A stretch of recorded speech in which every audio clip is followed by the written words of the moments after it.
ಕೇಂದ್ರ ಸರ್ಕಾರದ ಉದ್ಯೋಗ ಖಾತ್ರಿ ಯೋಜನೆಯ ಕುರಿತು ಕಾಂಗ್ರೆಸ್ ಪಕ್ಷ ಅಪಪ್ರಚಾರ ನಡೆಸುತ್ತಿದೆ ಎಂದು ವಿಧಾನಸಭೆಯ ಮಾಜಿ ಸ್ಪೀಕರ್ ವಿಶ್ವೇಶ್ವರ ಹೆಗಡೆ ಕಾಗೇರಿ ಆರೋಪಿಸಿದ್ದಾರೆ.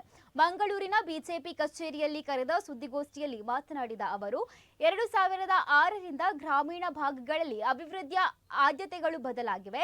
ವಿಕಸಿತ್ ಭಾರತ್ ಯೋಜನೆಯ ಭಾಗವಾಗಿ ಜಾರಿಯಲ್ಲಿರುವ ಜಿ ಉದ್ಯೋಗ ಖಾತ್ರಿ ಯೋಜನೆಯ ಮೂಲಕ ಬಡವರಿಗೆ ಹಿಂದಿನ 100 ದಿನಗಳ ಬದಲಾಗಿ ಈಗ 125 ದಿನಗಳ ಉದ್ಯೋಗಾವಕಾಶಗಳನ್ನು ಒದಗಿಸಲಾಗುತ್ತಿದೆ ಎಂದು ಹೇಳಿದ್ದಾರೆ.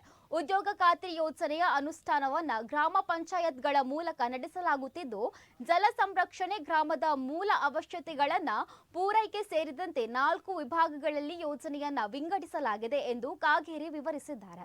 ಇನ್ನು ಈ ಸಂದರ್ಭದಲ್ಲಿ ಜಿಲ್ಲಾ ಬಿಜೆಪಿ ಅಧ್ಯಕ್ಷ ಸತೀಶ್ ಕುಂಪಳ, ಜಿಲ್ಲಾ ಸಂಸದರಾದ ಕ್ಯಾಪ್ಟನ್ ಬ್ರಿಜೇಶ್ ಚೌಟ, ಶಾಸಕರಾದ ವೇದವ್ಯಾಸ್ ಕಾಮತ್, ಬಿಜೆಪಿ ಮುಖಂಡರು ಉಪಸ್ಥಿತರಿದ್ದರು. ಕಾಂಗ್ರೆಸ್ ಮತ್ತು ಅವರ ಮಿತ್ರ ಪಕ್ಷಗಳು ಆಡಳಿತ ಮಾಡ್ತಾ ಇದೆಯೋ ಅಲ್ಲಿ ಅವರಿಗೆ ಕೇಂದ್ರ ಸರ್ಕಾರದ ಯಾವ ಯೋಜನೆಯನ್ನು ಅವರವರ ರಾಜ್ಯದಲ್ಲಿ ಅನುಷ್ಠಾನಗೊಳಿಸಬೇಕು ಅನ್ನುವಂತ ರಾಜಕೀಯ ಇಚ್ಛಾಶಕ್ತಿಯೇ ಇಲ್ಲ.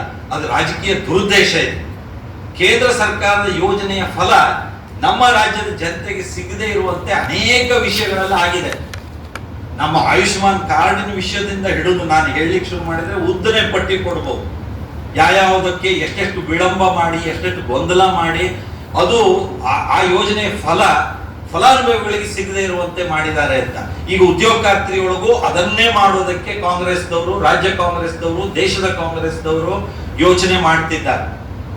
ಇದರ ಲಾಭ ಜನತೆಗೆ ತಲುಪಿದ್ರೆ, ಬಡವರಿಗೆ ತಲುಪಿದ್ರೆ ಅವ್ರಿಗೆ ಹೆಚ್ಚೆಚ್ಚು ಅನುಕೂಲ ಆಗತ್ತೆ.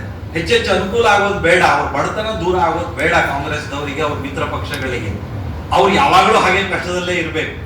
ಈಗ ಸ್ವಾತಂತ್ರ್ಯ ಬಂದು 50-60 ವರ್ಷ ಕಾಂಗ್ರೆಸ್ದವರು ಆಡಳಿತ ಮಾಡಿ ಬಡತನ, ಗರೀಬಿ ಹಟಾವೋ ಅಂತ ಹೇಳಿ ಹೇಗೆ ಆ ಗರೀಬಿ ಹಟಾವೋ ಆಗದೆ ಇರುವಂತೆ ನೋಡ್ಕೊಂಡಿದ್ರು, ಉದ್ದೇಶಪೂರ್ವಕವಾಗಿ, ಇಷ್ಟಪೂರ್ವಕವಾಗಿ ಅವ್ರು ನೋಡ್ಕೊಂಡಿದ್ರು.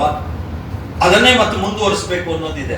ಕೇಂದ್ರದ ಈ ಯೋಜನೆಯ ಲಾಭ ರಾಜ್ಯದ ಜನತೆಗೆ ಸಿಗಬಾರದು ಅಂತ ರಾಜ್ಯದ ಕಾಂಗ್ರೆಸ್ ಸರ್ಕಾರ, ಸಿದ್ದರಾಮಯ್ಯನವರು, ಡಿ ಕೆ ಶಿವಕುಮಾರ್ ನೇತೃತ್ವದಲ್ಲಿ ಕೇಂದ್ರದ ಆದೇಶದಂತೆ ಇನ್ನಿಲ್ಲದ ಗೊಂದಲವನ್ನು ಮೂಡಿಸಿ ಉದ್ಯೋಗ ಖಾತ್ರಿ ಯೋಜನೆಯ ಬಗ್ಗೆ ಇನ್ನಿಲ್ಲದ ಅಪಪ್ರಚಾರವನ್ನು ಮಾಡೋದಕ್ಕೆ ಕಾರ್ಯಕ್ರಮವನ್ನೆಲ್ಲ ಹಾಕೊಂಡಿರೋದು ನೋಡಿದೀವಿ. ನಾವು ಭಾರತೀಯ ಜನತಾ ಪಾರ್ಟಿ ವತಿಯಿಂದ ಜಿಲ್ಲಾ ಮಟ್ಟದಲ್ಲಿ, ತಾಲೂಕು ಮಟ್ಟದಲ್ಲಿ, ಪಂಚಾಯತ್ ಮಟ್ಟದಲ್ಲೂ ಸಹ ಉದ್ಯೋಗ ಖಾತ್ರಿ ಯೋಜನೆ ಏನು ಮೊದಲೇನಿತ್ತು ಅದು ಹೇಗೆ ಇನ್ನೂ ಹೆಚ್ಚು ಲಾಭದಾಯಕವಾಗಿ ನಮ್ಮ ಹಳ್ಳಿಯ ಅಭಿವೃದ್ಧಿಗೆ ಮತ್ತು ಬಡವರ ಈ ಉದ್ಯೋಗಕ್ಕೆ ಸಿಗ್ತಾ ಇದೆ ಅನ್ನೋದ್ರ ಬಗ್ಗೆ ನಾವು ಜಾಗೃತಿಯ ಕಾರ್ಯಕ್ರಮಗಳನ್ನ ಎಲ್ಲಾ ಕಡೆ ನಾವು ಪ್ರಾರಂಭಿಸ್ತಾ ಇದ್ದೇವೆ.